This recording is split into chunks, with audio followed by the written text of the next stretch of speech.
You already know why I'm here. There are 18 states I still need to harass, and I don't have time to edit, so I guess I gotta do this live now. So without further ado, let's get into this. Number 1, Alabama. All the jokes about your state would get this show taken off the air, and I'd get blacklisted from any media outlet, so you get a free pass. Number 2, Massachusetts. I was just there a couple weeks ago for spring break. For the drivers in Boston, the lanes are not a suggestion. Number 3, Connecticut. When I was writing the script for this, I actually had to do research in order to make fun of you guys, because no one talks about you. Number 4, Arizona.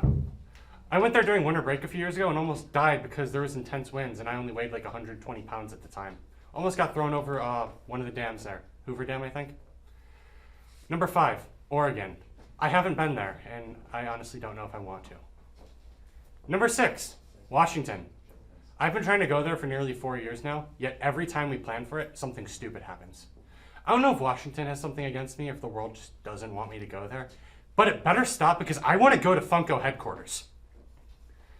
Number 7, West Virginia. You guys just had to be your own thing, didn't you?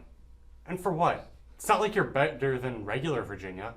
I mean, you might be. Still not sure. But still. Number 8, regular Virginia. I've been to both West Virginia and regular Virginia several times, yet I can never differentiate the two from each other. So back to my previous point. They couldn't have just made it one thing. They couldn't have made it easy for me. I know with that comment, you're probably thinking, Kyle, why does everything need to be made easy for you? The world doesn't revolve around you. And to that I say, explain this. Take that, you freaking commie. Number 9, Vermont. You guys come in second place against Wisconsin in the cheese race. Second place means first loser. Number 10, Delaware. You guys are the Kansas of New England. Also, Kansas still sucks.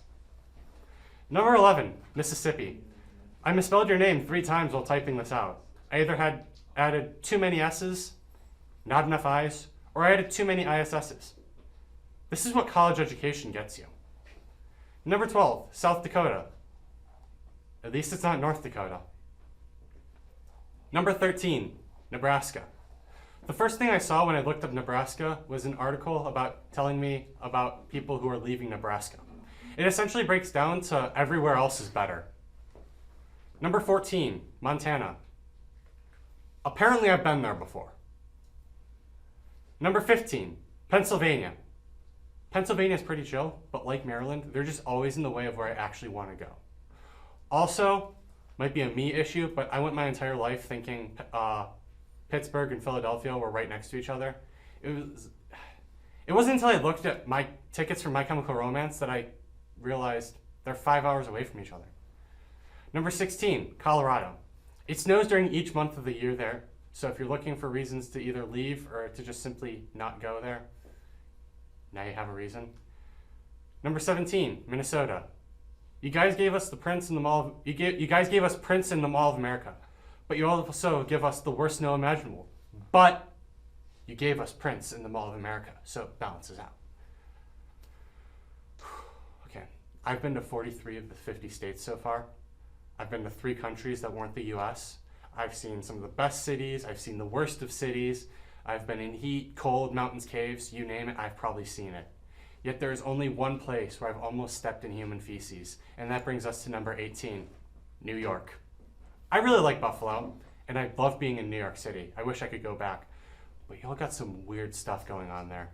When I was in New York City a few years back, my dad and I were walking on block 32 of the 48 straight blocks we walked, and there was a crowd gathered around these 2 guys preaching about this book like it was the Bible, like the Bible, so it wasn't the Bible. It wasn't even close to being the Bible. It was a Legend of Zelda game guide. Yeah. Now that I've got all that off of my chest, I'm gonna go reevaluate my life choices, so peace, y'all.